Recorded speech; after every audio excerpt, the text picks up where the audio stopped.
Bonjour, aujourd'hui on est au GAEC du Bois-la-Fontaine en Ille-et-Vilaine. Donc je suis avec Franck et Morvan et on va parler un peu plus de la partie économique du Vector. Donc Franck, on est sur ton exploitation. Est-ce que tu peux nous présenter un peu l'élevage ? Franck Torel, GAEC Bois-Fontaine, donc exploitation avec deux frères en GAEC, exploitation familiale. On a 140 hectares avec 140 vaches de race Primostein, équipées de salles de traite et on a fait le choix en 2021 d'investir dans un robot d'alimentation Vector. Morvan, est-ce que tu veux bien te présenter ? Morvan Mohal, donc je suis chargé d'affaires en robotisation en élevage au Crédit Agricole. Donc c'est un métier qui consiste à apporter une expertise au service des caisses régionales, des différentes caisses régionales. Je suis accompagné de deux collègues, Éric Ledieu et Basile Gachon. Et on intervient partout en France au sein des 36 caisses régionales. Donc à la fois pour apporter une expertise sur les projets, donc un regard technico-économique, et on porte un avis. On en profite aussi pour conseiller nos clients ou prospects sur leur stratégie liée au sujet de robotisation de la traite ou de l'alimentation aussi maintenant. Et il y a un deuxième volet dans le métier qui consiste à animer, on va dire, le sujet de la robotisation au sein des caisses régionales, créer des partenariats avec les constructeurs, faire un peu de veille technologique aussi pour voir ce qui se passe sur ce marché-là et former nos conseillers agricoles au quotidien. Voilà. Très bien. Donc toi, tu es amené à suivre des projets plus sur la partie robot d'alimentation aussi. Qu'est-ce que tu peux me dire un peu sur la typologie des éleveurs que tu rencontres qui sont en projet ? Il y a plusieurs types d'élevage qui se penchent sur ces questions-là. Le premier, je pense qu'on peut dire que c'est ceux qui sont déjà équipés de robots de traite, souvent des robots Lely, qui connaissent du coup l'environnement Lely. Je pense qu'ils sont aussi, j'imagine, satisfaits du service et qui, après avoir optimisé le poste de la traite, vont se pencher sur l'alimentation. Ça, c'est la première chose. Dans un deuxième point, on va aussi avoir ceux qui cherchent à optimiser le temps, avoir un gain de temps, ceux qui ont des problématiques de salariat ou de parents qui partent en retraite par exemple. En troisième point, on va avoir ceux qui se posent la question de regrouper tous les animaux sur le même site et qui du coup vont pouvoir avoir une réflexion robot d'alimentation, ce qui n'était pas forcément le cas avant. Voilà à peu près les trois typologies d'élevage qu'on va retrouver. Ok. Donc là, chez Franck, on a l'exemple où le robot d'alimentation a été installé et mis en salle de traite. Qu'est-ce qui a motivé justement le choix du robot d'alimentation ? Le choix du robot d'alimentation, il s'est fait tout simplement parce qu'on était déjà équipé d'une automotrice. Donc on avait fait le choix de s'équiper d'automotrice parce qu'on voulait être précis en rationnement, on cherchait de la technicité. Et quand on a commencé à faire les devis pour renouveler notre automotrice, après la réflexion d'un de mes gars en regardant tous les devis, on s'est dit pourquoi pas aller jusqu'à l'automatisation, quoi. Donc voilà, c'est comme ça qu'on est parti dans la démarche, quoi. Donc on voit quand même du coup typologie d'éleveur qui veut gagner en technicité et sur la partie alimentation. Ils veulent tous gagner en technicité. Alors souvent c'est quand même la main d'œuvre aussi qui revient aussi souvent sur le tapis et la technicité, c'est systématiquement le cas. C'est vrai que je ne sais pas préciser mais c'est toujours le cas. On veut gagner en lait quand on a un Vector, on l'entend plus fort. Ouais. Donc là, toi dans ton métier, quand tu accompagnes sur des projets, tu réalises des études de faisabilité, études économiques pour les exploitations. C'est ça, on peut parler de l'exemple, on a travaillé ensemble à partir de l'été 2020.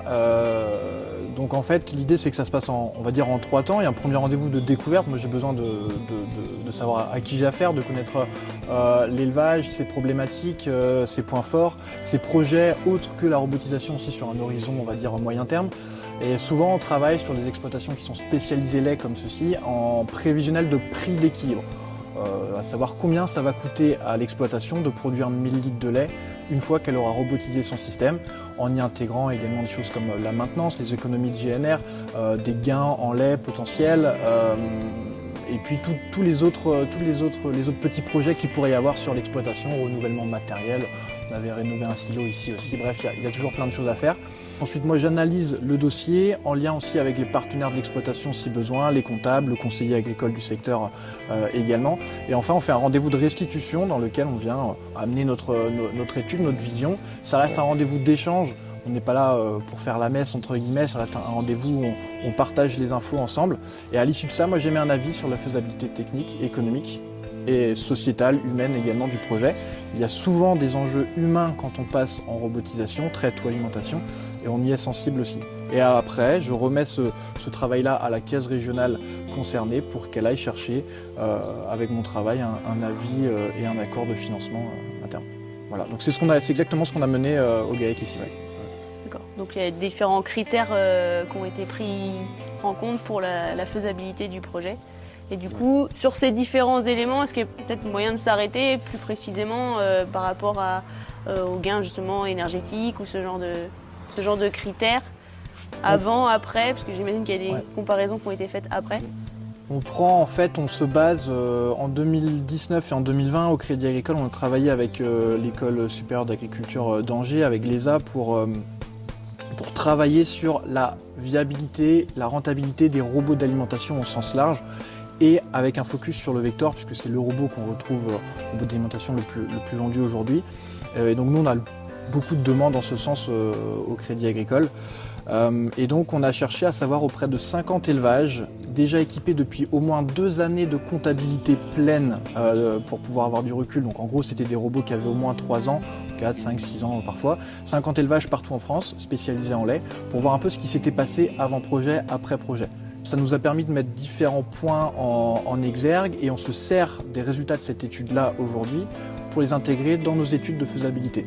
Par exemple le gain en lait, par exemple l'économie en temps de travail, par exemple l'économie de charge également sur le GNR, sur un tas de sujets comme cela, quand on vient comparer le système qu'on avait avant et le système qu'on aura demain en robot. Tu parlais juste avant de gain en lait, sur quoi tu te bases en fait pour estimer cette augmentation? C'est avant projet robot d'alimentation, après projet robot, c'est ce qu'on a remarqué sur les 50 élevages qu'on a audités. Donc on s'est basé pour ça sur les données comptables, économiques comptables. Et donc en moyenne, on remarque, c'est une moyenne, attention, il faut voir d'où on partait aussi et où on arrive, mais en moyenne c'est plus 1,6 litres par vache en production et par jour. Donc c'est significatif, certains élevages sont à 0, 0,5, certains élevages sont à plus de 4. Donc je crois qu'il y a eu des informations intéressantes ici, Franck. Ouais, nous on est passé de 30 à 33 kilos. On a pris les 3 kilos et assez rapidement, dans les 15 jours, on les avait, quoi. Dans notre calcul, on ne l'avait pas pris en compte, l'augmentation du volume de lait, parce qu'on voulait être assez prudent. Mais aujourd'hui, après 2 ans de recul, je peux certifier les 3 kilos, quoi. Par rapport à l'ancien système, par rapport à l'automotrice qu'on avait avant, quoi. Mais après, c'est vrai qu'on a modifié tout ce qui est rationnement. On est beaucoup plus précis dans le rationnement que ce qu'on faisait avant, quoi. On a comparé les 2 systèmes. La demande de Franck en 2020 sur l'étude, c'était de comparer un système, l'impact économique d'un système automotrice, renouvellement de l'automotrice neuve, une enveloppe de 160 000 € de mémoire, et un projet Vector complet avec le réaménagement de la cuisine, le décile cube, etc. Ce qu'on remarque, et par l'étude qu'on a menée, et c'est confirmé dans le cas ici, c'est que c'est pas dur pour un Vector d'être plus compétitif économiquement qu'une automotrice, de par les coûts de fonctionnement de l'automotrice. La consommation en génère, les coûts de réparation, et puis un montant d'investissement qui est significatif et souvent sur des durées d'amortissement un peu plus courtes que le Vector, plutôt 7 ans, 8 ans max, même parfois 5 ans. Donc c'est pas forcément compliqué pour le Vector d'être compétitif par rapport à l'automotrice. C'est pas forcément le cas sur les systèmes Ball, sur les systèmes parfois Godet, Décileur, etc. pour d'autres raisons. Mais là, on vient pas récolter les gains techniques pour le coût du robot. Et il y a un autre élément qui est important aussi pour les éleveurs sur l'exploitation, c'est la santé du troupeau. Qu'est-ce que tu peux nous dire toi sur l'exploitation ? La santé du troupeau, nous, déjà on avait des frais vétérinaires qui étaient pas très élevés sur l'exploitation. On n'a pas vu un grand changement, mais par contre où ça a progressé, c'est sur l'âge au premier vélage, quoi.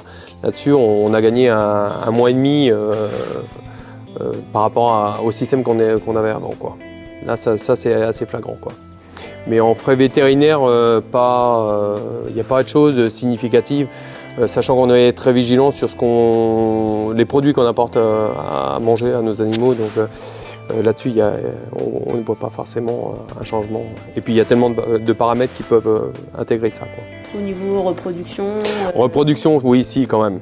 Là on voit, au niveau des consommations de paillettes, on a baissé notre consommation de paillettes. Et malgré qu'on ait une mise à la repro des vaches assez rapide, puisqu'on commence à partir de 41 jours à les inséminer, quoi, après le vélage, quoi. Et toi, du coup, Morvan, est-ce que tu as quelque chose à ajouter à ce sujet? On a remarqué, nous, que 3/4 des éleveurs qui avaient fait partie de l'étude Crédit Agricole avaient remarqué une amélioration significative de la santé de leurs animaux. Alors, ça veut tout et rien dire, c'est du ressenti d'éleveurs, mais c'est un chiffre quand même qui est important. Et ça vient aussi, je pense, du fait que les 3/4 de ces éleveurs-là ont remarqué un changement de comportement en stabulation, des animaux plus calmes, moins de concurrence à l'auge, moins d'effets dominant-dominé aussi. Donc ça, je pense que ça va de pair avec ce côté santé. Ouais. Alors comportement, oui, ça c'est véridique, là je peux confirmer. Elles ont totalement changé leur comportement et ça nous a valu de modifier notre façon de travailler. Puisque nous, comme on est en salle de traite, au tout départ, on s'est aperçu que les vaches, à la sortie de la salle de traite, elles allaient se coucher. Elles n'allaient plus à l'auge comme avant, quoi. Elles savent qu'elles ont toujours à manger. Leur comportement au quotidien a totalement changé, quoi. Donc on peut traverser la stabulation, c'est totalement calme.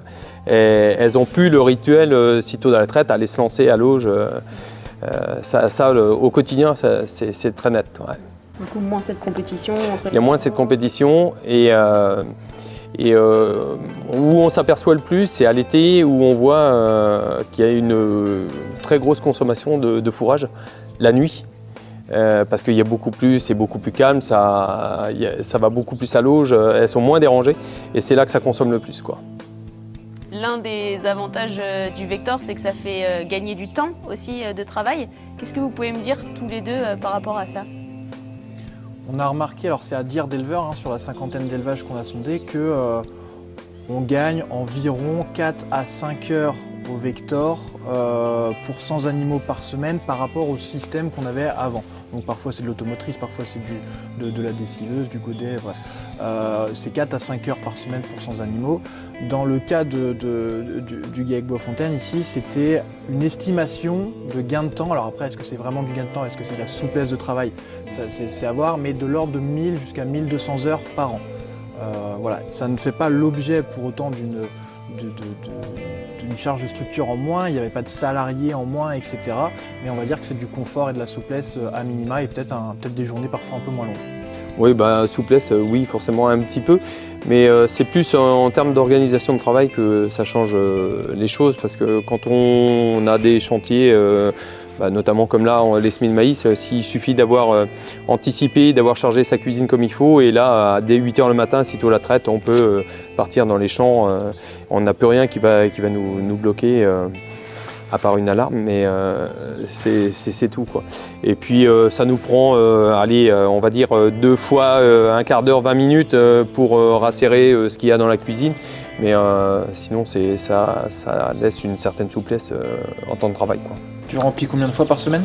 Alors je remplis 2, alors suivant les périodes, parce que l'été on va plutôt aller charger 3 fois et puis l'hiver on charge 2 fois par semaine, quoi. L'été, pour être sûr d'apporter toujours quelque chose de frais à l'auge, on préfère charger 3 fois, éviter d'avoir trop de stock dans la cuisine, quoi. Et du coup, en flexibilité aussi. Alors je dirais c'est surtout les week-ends, parce que vu qu'on est 2 associés, on fait un week-end sur 2. Le dimanche, ça permet de rentrer un petit peu plus tôt à la maison, une fois à la traite, et puis le minimum d'astreinte, ça permet de rentrer un peu plus tôt, avoir une vie de famille un peu décente, quoi. Morvan, est-ce que tu as d'autres éléments que tu prends en considération? J'en vois un qu'on prend indirectement en considération, c'est l'aspect RSEA, responsabilité sociale des entreprises agricoles. Alors c'est pas chiffré dans l'étude, c'est plus une stratégie. La RSEA, pour ceux qui ne connaîtraient pas, c'est une stratégie basée sur 4 piliers: la viabilité économique d'un projet, donc c'est ce qu'on essaie de faire par l'intermédiaire de nos études, par l'intermédiaire des plans de financement qu'on va proposer.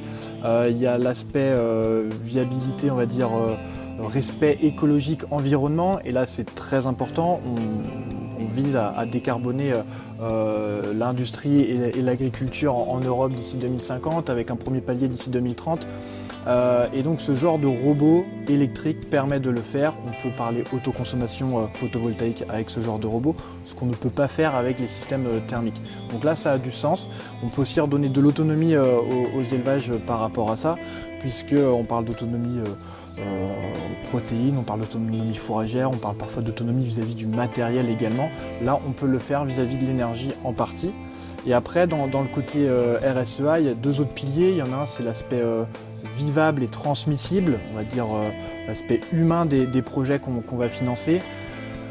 Ici, on a de la souplesse de travail, du gain de temps, donc ça répond aussi à ça. Et le dernier pilier de la RSEA, c'est la transparence vis-à-vis des consommateurs. On n'est pas directement concerné, mais en tout cas, on voit que le Vector, il prend sa place dans ces sujets-là, ces sujets de demain.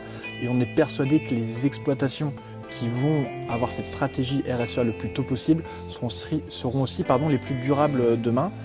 Quand on finance un Vector aujourd'hui en 2023, on va le financer par exemple sur 10 ans, on arrive en 2033. Les choses auront beaucoup changé en termes de stratégie par rapport à la réduction des émissions, donc je pense qu'il faut le prendre en compte.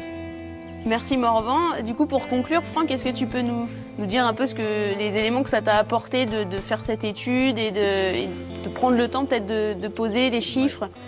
Alors oui, faire l'étude, pour moi, c'est assez important quand même à faire parce que ça permet de se poser à un moment donné, faire une photographie de notre exploitation, d'essayer d'anticiper un peu nos investissements et comment on va faire évoluer notre exploitation. Je pense que ça a quand même un intérêt de se poser à un moment donné en accompagnement avec comme Morvan, quoi. Merci à tous les deux pour votre temps, pour avoir répondu à mes questions. Merci. Et du coup, nous, Franck, on se retrouve juste après pour que tu nous parles plus en détail de ton projet. Ok.